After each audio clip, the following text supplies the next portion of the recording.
네, 친구들 한 주간도 잘 지냈죠? 네. 네.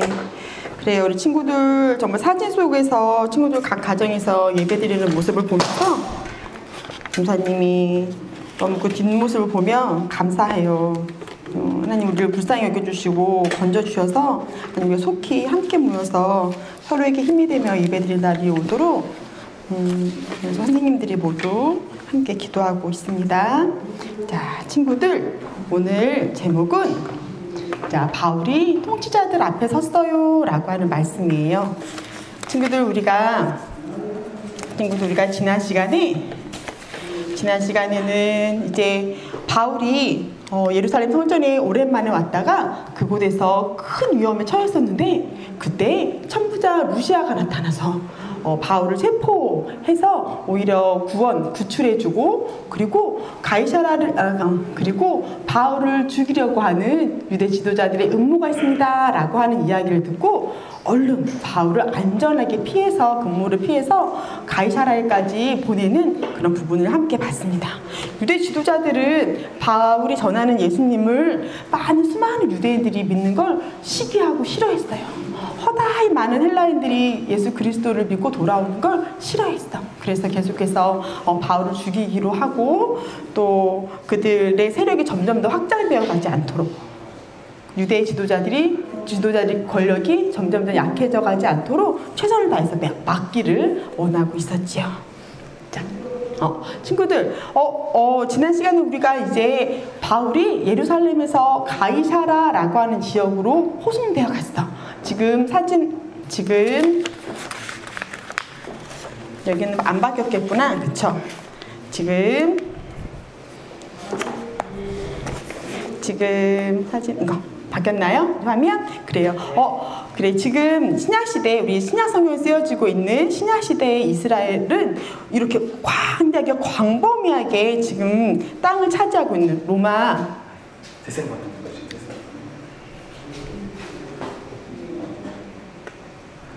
네, 로마 제국의 통치를 받고 있는 우리 계속 1, 2, 3, 4차 로마 전도행을 볼 때 이 지도를 계속 봤죠? 조금씩 넓혀져서 로마에까지 가려고 하는 게 지금 바울의 계획이었고 그리고 이 땅에서 지금 이 통치를 받고 있는데 이쪽 부분 여기 예루살렘 이쪽 지역에서 이거 좀 자세히 볼까요? 자세히 볼까? 자세히 보면 이쪽 지역이죠? 여기 예루살렘이 있는데 여기에서 저기 위에 있는 가이사라라고 하는 곳으로 지금 호송되어서 그곳으로 지금 간 거야. 이 가이사라라고 하는 곳에는 유대의 예루살렘에 파송되어 있는 로마의 총독이 있었고 그 로마령으로 그 총독 벨릭스에게 지금 가게 된 것입니다. 바울을 그곳에 가이사라에 보내면서 천부장이 하나 편지를 썼어요. 자, 편지는 뭐냐고 하면 사건 진술서라고도 할 수 있는 짜잔 편지. 사도행전 23장 25절에서 30절까지 나와 있는데 그곳에 나와 있는 로마법에 의해서 하급 관리자가 상급자에게 어떤 일을 진술할 때는 서면으로 기록을 남겼어야 했대. 그래서 그곳에 지금 바울에 대한 이야기를 쓰고 있습니다. 편지를 한번 읽어볼까요? 글라우디오 루시아는 총독 벨릭스 각하께 문안하나이다. 이 사람이 유대인들에게 잡혀 죽게 된 것을 내가 로마 사람인 줄 들어 알고 군대를 거느리고 가서 구원하였다가 유대인들이 무슨 일로 그를 고발하는지 알고자 하여 그들의 공회로 데리고 내려갔더니 고발하는 것이 그들의 율법 문제에 관한 것뿐이요 한 가지도 죽이거나 결박할 사유가 없음을 발견하였나이다. 그러나 이 사람을 해하려는 관계가 있다고 누가 알려주기로 당신께로 보내며 또 고발하는 사람들도 당신 앞에서 그에 대하여 말하라 하였더라 라고 간단한 편지 형식이지만 사건이 어떤 일이 일어나고 있는지 그 사건과 그 일이 어떻게 진행되어져 있는지 그리고 문제는 무엇이었는지까지를 간략하게 명확하게 알려주고 있는 글이 실려 있어요.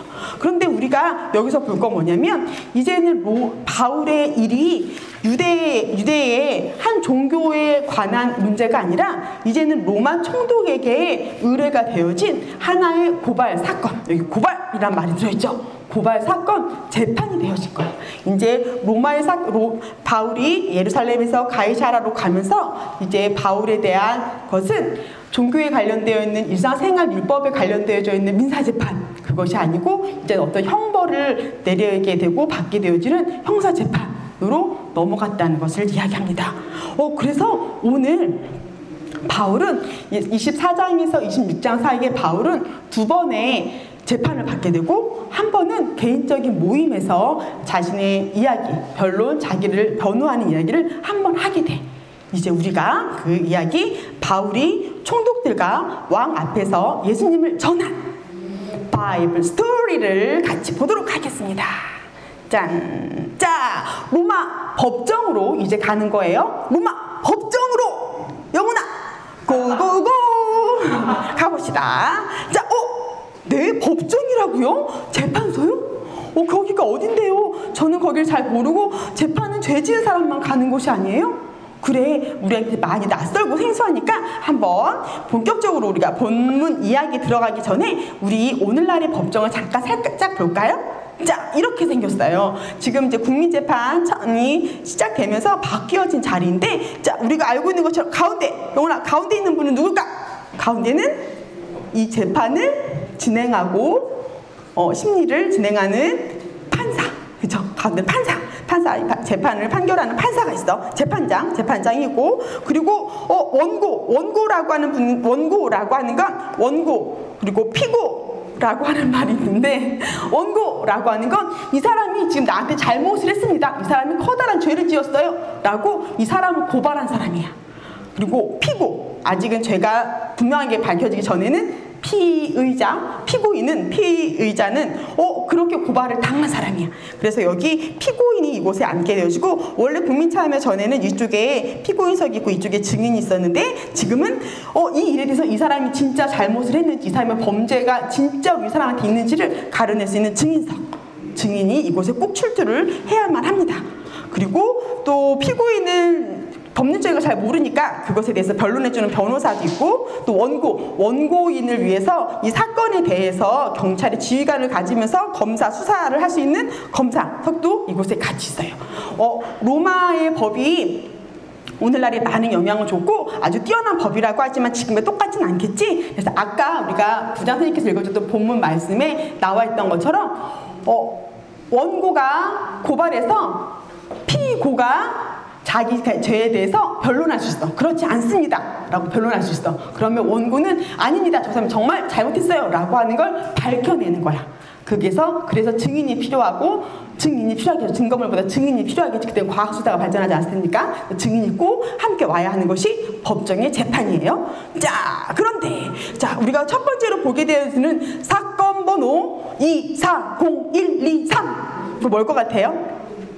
이 이야기가 나와 있는 사도행전 장절이야. 사건 번호 240123을 보면, 자, 재판장 그리고 총독 벨리스, 원고는 다세우의 이곳에 온 대제사장 아나니아와 장로들과 몇 명들, 그리고 증인이 와야 하는데 원고를 위한 변호사가 오히려 왔어요. 왜냐하면 이 사람들 유대의 지도자들이지만 이 사람들도 로마 법정에서 하는 재판이기 때문에 본인들의 법률적인 걸로 어려워서 변호사 더들로를 데리고 왔어요. 이 일에 대해서 고발을 당한 사람은 물론 바울이겠지. 어떤 내용으로 이 사람을 바울을 고발했을까? 더들로가 나와서 말했을 거야. 이 바울은 천하에 흩어진 유대인들을 다 소동케 합니다. 나사렛 이단의 우두머리로서 심지어 우리의 거룩한 성전을, 이방인을 출입시켜 성전을 더럽게 하였습니다. 그러므로 바울을 극형에 처해야 됩니다 라고 이야기했을 거야. 바울은 그렇다면 바울 그것에 변호해야 되지, 그렇지 않습니다 라고 이야기해야 하는데, 그것 중에 가장 중요한 건 뭐냐면 증인이 없습니다. 내가 성전에서 성전을 소동케 하고 성전에 이방인을 데리고 오고 그들을 밀란이 일어나게끔 했다고 말하는 아시아에서 온 어떤 유대인들은 지금 이 자리에 재판장이 오지를 않았어요. 그들이 나를 고발할 것 같았으면 이곳에 왔었어야 되는데 그들은 다 돌아가고 한 명도 로마 총독 당신 앞에 나오지 않았어요. 증인이 없으니 나를 고발한 사람이 없을 것이고 나는 물론 그렇게 한 일조차도 없어요. 다만 이 사람들 앞에서는 공의회에서 나는 성경에 기록된 모든 말씀을 믿을 뿐만 아니라 살아계시고 부활하신, 다시 살아나신 그 부활을 믿고 전하는 것, 그거 한 가지만이 저들이 들었을 뿐입니다 라고 이야기했어. 그리고 아까 편지에서 말했던 것처럼 이미 천부장이 이 사건의 경위를 알아보았는데 이에게는 율법에 관한 문제 말고는 아무 죄도 없어요 라고 하는 걸 말했거든. 그런데도 불구하고, 그래서 오히려 문제는 바울이 누군가에 의해서 죽임을 당할 것 같습니다, 음모가 있습니다 라고 하는 걸 밝혔는데, 그거에 대해서는 이런 방법 물어보지도 않고 찾아보지도 않고 진상을 밝히려 하지도 않고 세상의 판결을 어떻게 냈냐면 꽝꽝꽝 판결 연기. 네? 무지한 게 이렇게 정확하고 증인도 없는 재판인데 죄인의 신분으로 온 바울을 그냥 그대로 감옥에 가둬놓겠다고요? 이게 무슨 고구마 같은 소리예요. 네? 판결 연기라니요 라고 하는데, 벨릭스는 사실 그 속에 돈을 사랑하고 돈을 구하는 마음이 있었어. 아까 바울이 자기를 변호할 때 여러 해 동안 다니며 구제할 걸 모아가지고 성전에 와서 제물을 드리고 결례를 행했습니다 라고 할 때 벨릭스가 속으로 어떤 생각을 했냐면 뭐라고? 돈이 좀 많은가 보다. 이야, 자기 혼자만 아니라 4명이나 되는 결례의 의뢰비를 다 내고, 그리고 각처에 나눠줄 자기 민족을 위한 구제와 재물까지 가져왔단 말이야? 그렇지. 저 사람이 로마에 태어나면서부터 시민권자인데 돈이 없을 리가 없지. 그래. 좋아. 살짝 불러서 백부장. 말이요, 저 바울을 헤롯궁에 가둬놓되 자유도 주고 친구들도 마음껏 만나도록 하시오. 나도 수일 후에 그를 보러 가겠소 라고 명령을 해놓은 거야. 그러니까 유대인들이 그렇게 바울을 극형에 처해달라는데 그 부탁을 거절한 것도 아니고, 그리고 자기 자신을 위해서 바울을 가두어 놨다가 그에게 그리스도에 대한 복음도 듣고 그 도가 무엇인지도 알고 또 나에게 뇌물을 바쳐서 아마도 그의 친구들이 바울을 데리고 나가겠지. 심지어 벨릭스는 죄인들에게도, 진짜로 범죄자에게도 뇌물을 받고 풀어줘서 나중에는 총독을 끝까지 하지 못하고 로마에 쫓겨가는 그런 일이 있어지게 됩니다.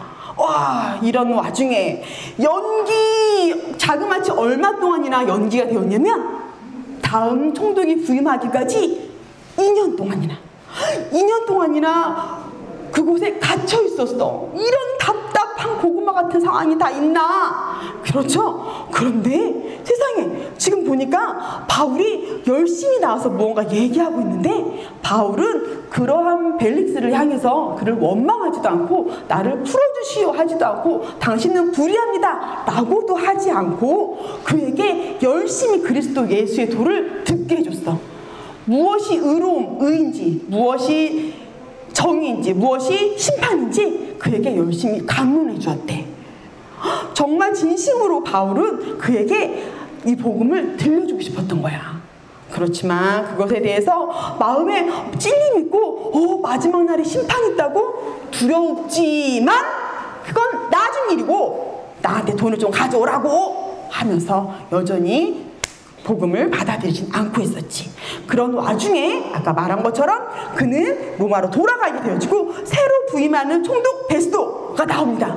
똑같이 이 사건에 대해서 재판을 2번째로 받게 되어지는 거야. 사실 총독이 바뀌면 구류되어 있었던 죄인들은 다 풀어주는 거였어요. 재차 고소하기 전에는 그들은 풀어주는 거였어. 그런데 오히려 베스도가 이제 예루살렘과 온 유대에 같이 그들을 만나러 이제 새로 부임, 로마령의 유대 이스라엘 예루살렘에 부임한 새로운 총독이요 라고 하면서 유대 지도자를 만나러 갔을 때 그들이 오히려 청탁을 한 거야. 우리에게 바울을 넘겨주세요. 우리가 그 바울을 그의 극한 잘못으로 인해서 우리가 그를 심판해야겠습니다. 그를 재판해야겠어요. 그리고 우리 돌려주세요. 라고 했는데 베스도가 그거를 거절했어. 하지만 8일간이나 유대 지도자들과 함께 있으면서 유대 지도자들이 베스도를 구워 삼지 않았을까? 베스도가 마음이 흔들렸어. 그래 그렇단 말이요? 유대 지도자들이 이봐요 새로 부임한 총독 베스도 양반, 우리 서로 좋은 게 좋은 거 아니겠소? 당신이 바울을 우리한테 넘겨서 우리가 우리의 권력을 위협하는 그 자를 처리하게 하면 우리도 또한 열심히 당신 부인 기간 동안 당신을 도와주겠소. 어떤 밀란이나 폭동조차도 우리가 다 막아주겠단 말이오. 그럼 당신 로마 황실에서 당신의 능력을 인정하지 않겠소? 고속 승진 빵빵 해야 되지 않겠소?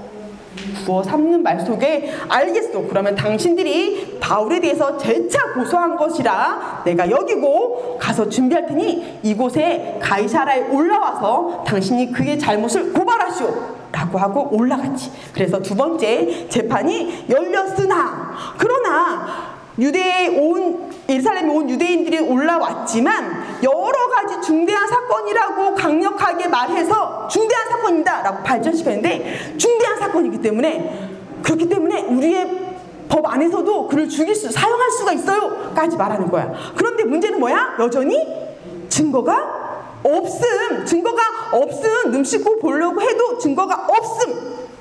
그리고 바울도 얘기했어요. 나는 유대 율법이나 성전이나 가이사에게 도무지 죄를 범하지 않았습니다 라고 자기를 있는 그대로 변론했어요.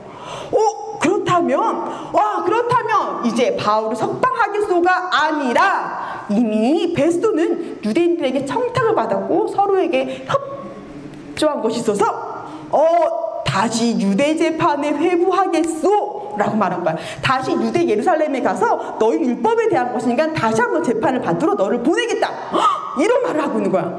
그렇다면 그곳에 돌아갔을 때 분명히 처음부터 말하는 건 바울을 죽이겠다고 하는 음모가 있다는데 그건 밝혀지지 않았거든.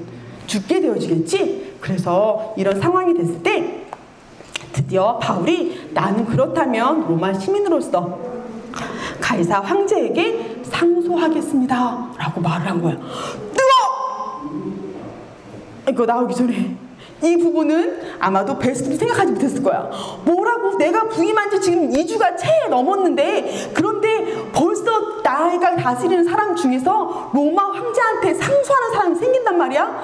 아니 얼마나 공의롭게 판정하지 못하면 나를 믿지 않고 그 위에 황제한테 상소하겠다는 사람이 벌써 나오는 거야.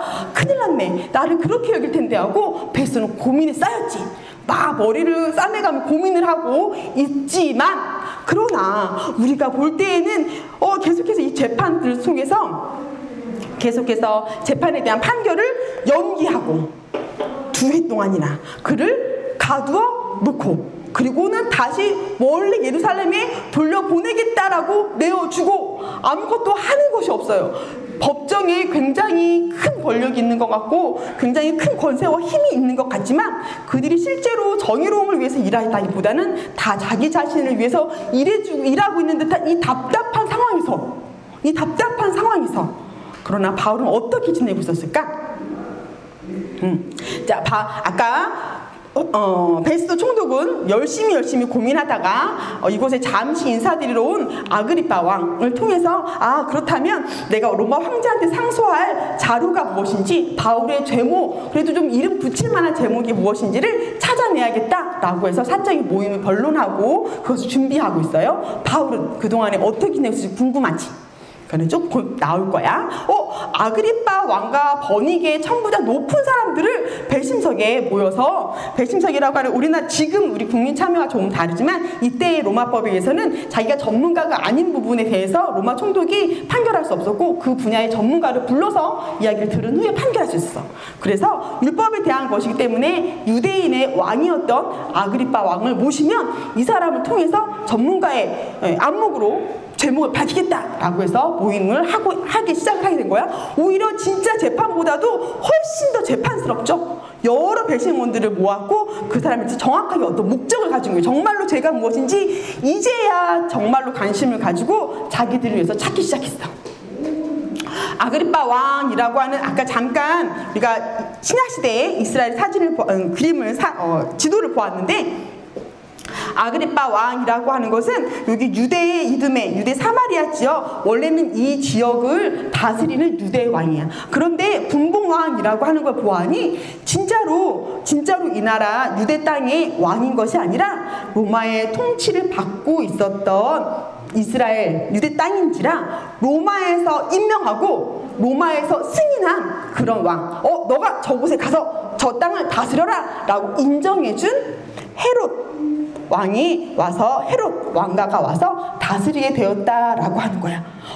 그래서 아그리빠 왕이라고 하면 아직은 어려서 이 땅을 다스리지 못하는 동안에 로마 총독령이 내려서 로마에서 와서 이 땅을 다스리고 있지만, 그러나 아그리빠 왕이라고 하면 이 넓은 지역을 와서 통치할 왕이었어요. 그러니까 바울이 만나기 어렵고, 그래도 왕이니까 이 왕에 의해서 제사장들도 임명되고, 왜냐하면 이때는 이미 제사장이 이제는 이미 정치적인로 임명하는 사람이 돼서 하나님 섬기고 성전을 섬기고 이런 사람이기보다는 정치적인 결탁이 많이 이루어졌어. 그래서 제사장도 많아요. 그렇게 아그리빠 왕이 그 사람들을 지목하고 그 사람들한테 어떤 영향을 끼치는 사람이기 때문에 바울은 아그리빠 왕을 만나고 싶었을 거야. 그런데 세상에 저절로 아그리빠 왕을 만나는 일이 이곳에서, 가이사라에서 벌어진 거지.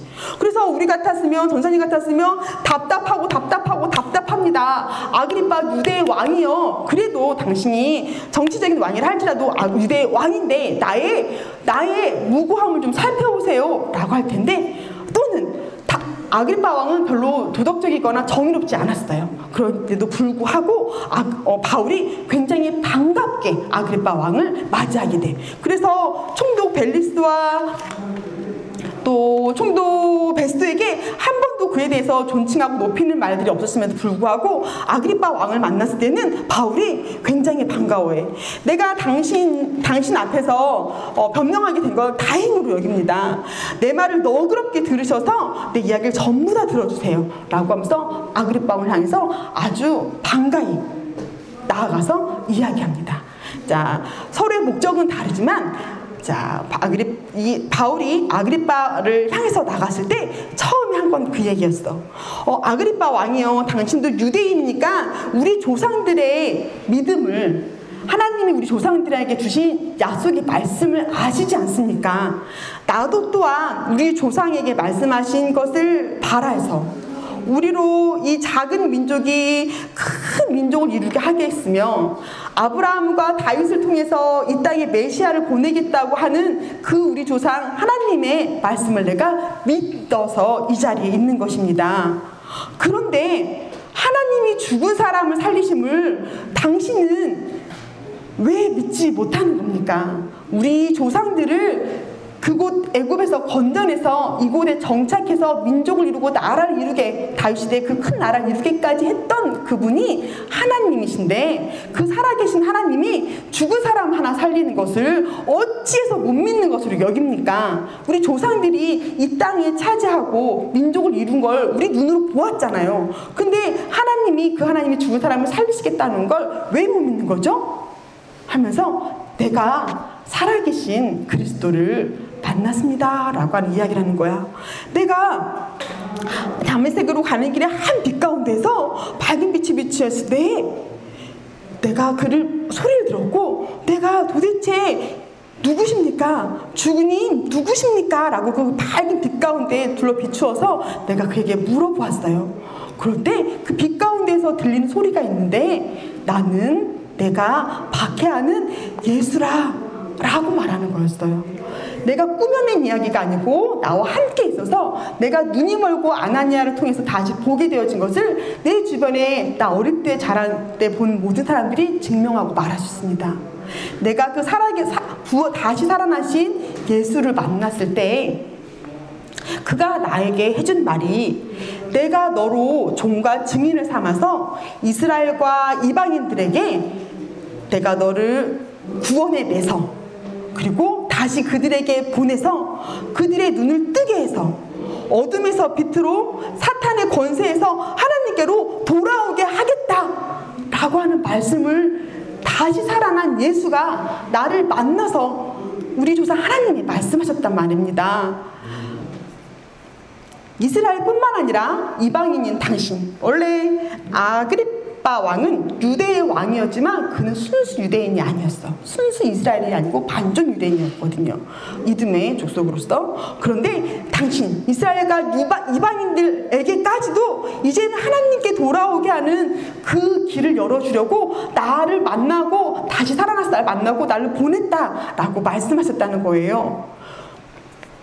연결했을까? 어둠에서 빛으로 사탄의 권세에서 하나님께로 돌아오게 하고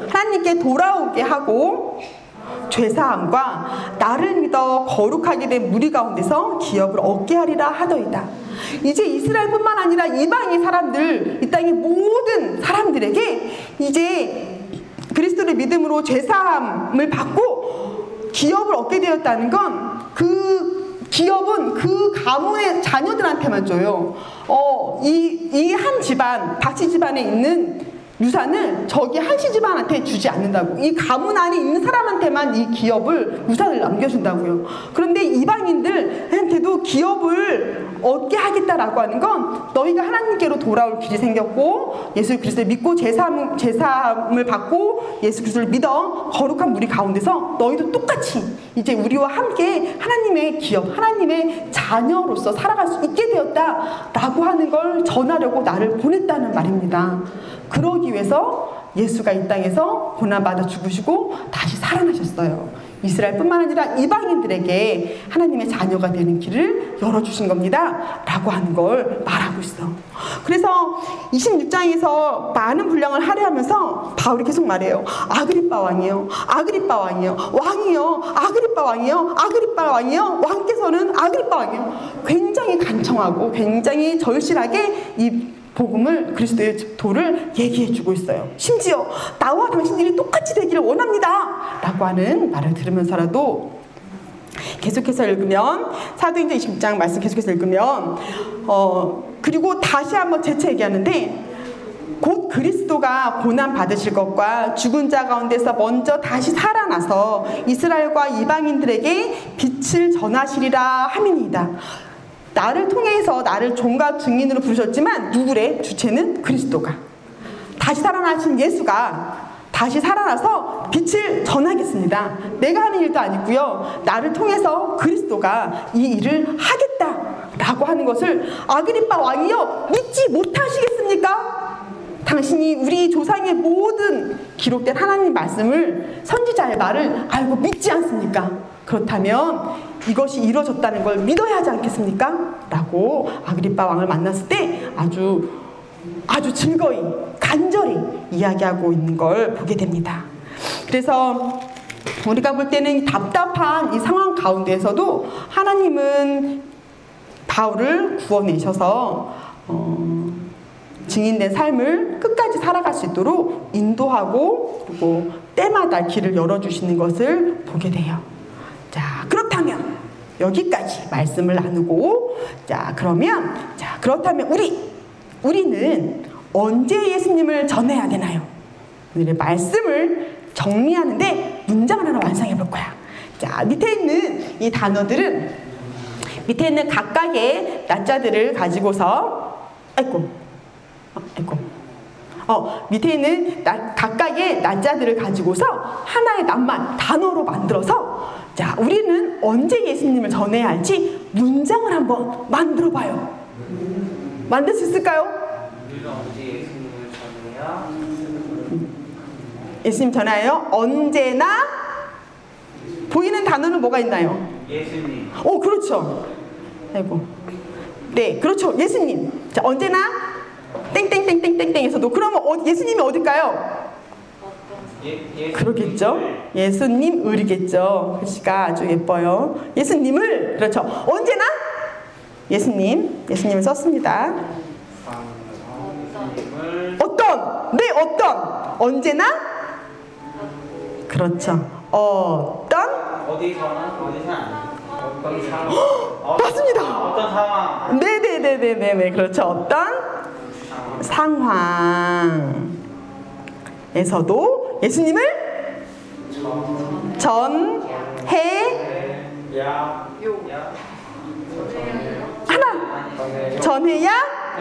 해요. 그렇죠. 그래서 예수님을 전해야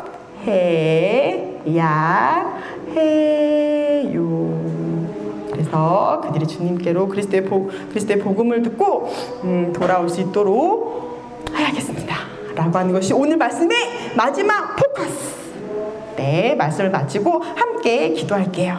자, 우리 기도하기 전에 이 말씀을 좀 같이 한번 소리내서 읽어볼까요? 시작! 이 사람은 내 이름을 이방인과 임금들과 이스라엘 자손들에게 전하기 위하여 택한 나의 그릇이라. 그가 내 이름을 위하여 얼마나 고난을 받아야 할 것을 내가 그에게 보이리라. 빛 가운데에서 있었을 때 아나니한테 가보라고 하면서 주셨던 말씀이에요. 이는 내가 택한 나의 그릇인데 이방인과 임금들과 이스라엘 자손에게 복음을 전하기 위함이라. 그래서 지금 열심히 이방인에게 자손들에게 전하고 임금들에게도 지금 말씀을 전하는 상황 가운데 하나님 두게 하신 것입니다. 우리는 계획할 수 없지만 하나님은 그 일들을 이루어가고 계시죠. 자, 우리가 함께 기도할게요. 이거 PPT를 하나도 안 넘기면서 했나요? 네. 아, 그래요? 네. 자, 같이 기도할게요. 같이 기도할 때는 하나님 재판대, 그 심판대 앞에서도 그 높은 지도자들, 통치자들, 권세자들 앞에서도 바울은 그들에게 간절히 말했던 것은 그리스도 복음에 대한 것이었습니다. 그들이 어둠에서 빛 가운데로, 그들이 사탄의 권세에서 하나님께로, 그들이 돌아와서 거룩하게 된 무리로 하나님의 자녀로 살아갈 수 있기를 구하고 바라한다고 이야기하고 있어요. 하나님, 우리 가운데도 다른 사람의 영혼을 긍휼히 여길 수 있는 은혜를 주세요. 하나님, 내가 한번 쉽게 전한 복음 받아들이지 않을 때 너 상관이지 하고 마는 것이 아니라 하나님, 계속해서 복음이 전하여지지 않는 것에 대해서 고민하고 기도하고 그것들을 놓고 그 영혼에게로 갈 수 있도록 영혼을 긍휼히 여길 수 있는 마음을 우리 가운데 주세요. 그래서 생명을 귀중히 여기고 하나님의 원하시는 바, 하나님의 계획하신 바, 뜻하시는 바, 그 아름다운 것이 이루어지는 것을 우리도 사모할 수 있도록, 우리도 바랄 수 있도록 우리 속사람을 변화시켜 주세요 라고 하는 거 두 가지네요. 두 가지를 놓고 같이 기도하겠습니다.